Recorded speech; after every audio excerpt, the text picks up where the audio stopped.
કોન્ટ્રાક્ટરની બેદરકારીએ એક બાળકનો જીવ લીધો અને આ ઘટનાએ ગુજરાતમાં હાલ ચકચાર મચાવી છે, કારણ કે ગાંધીનગરના માધવગઢમાં જર્જરિત શાળાને તોડી પાડવા માટે શરૂ કરાયેલા કામ દરમિયાન બેદરકારીના કારણે એક બાળક પર દિવાલ પડતા તેનું મોત નીપજ્યું અને 22 કલાક થયા બાદ પણ જવાબદારો સામે પગલાં ન લેતા મામલો ગરમાયો છે।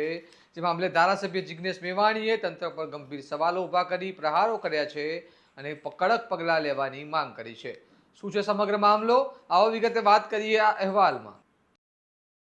નમસ્કાર, હું છું ચિરાગ વર્ષાબેન, આપ જોઈ રહ્યા છો સ્વમાન।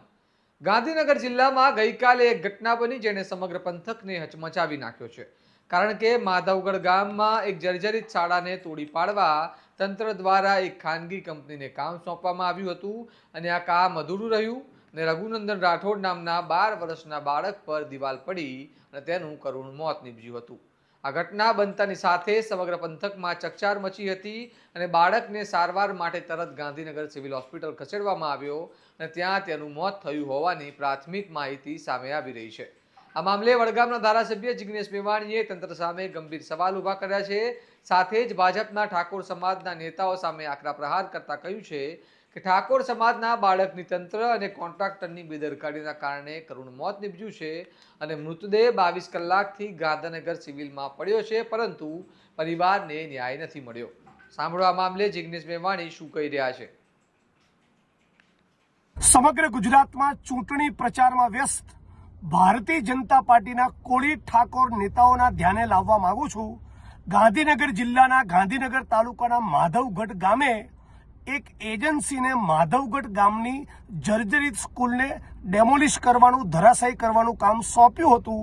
કામ આ એજન્સી અધૂરું છોડ્યું, પરિણામ એ આવે કે એક બાળક જેની ઉંમર ફક્ત 11 વર્ષ છે, રઘુનંદ રાઠોડ નામના ઠાકોર સમાજના એ બાળકની ઉપર દિવાલ પડતા, જર્જરિત શાળાની દિવાલ પડતા એ બાળકનું મૃત્યુ થયું છે।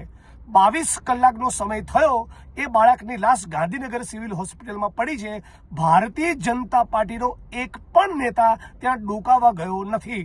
હું માંગ કરું છું કે તાત્કાલિક અસરથી એજન્સી સહિત જિલ્લા શિક્ષણ વિભાગના જે પણ કન્સર્ન અધિકારીઓ હોય, જેની પણ જવાબદારી ફિક્સ કરવાની થતી હોય, એની જવાબદારી ફિક્સ કરી આ બાળકના મોત માટે જવાબદાર તમામ કસૂરવારોની સામે ફોજદારી ગુનો દાખલ કરી 24 કલાકમાંની ધરપકડ કરીને દાખલો બેસાડવામાં આવે।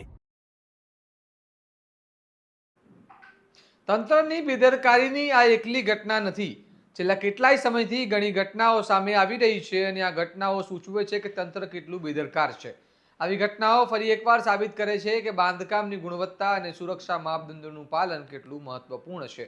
જિગ્નેશ મેવાણીએ માંગ કરી છે કે શિક્ષણ વિભાગ દ્વારા તાત્કાલિક જવાબદારો સામે પગલાં લઈને તેમની સામે ગુનો દાખલ કરી કડક કાર્યવાહી થવી જોઈએ।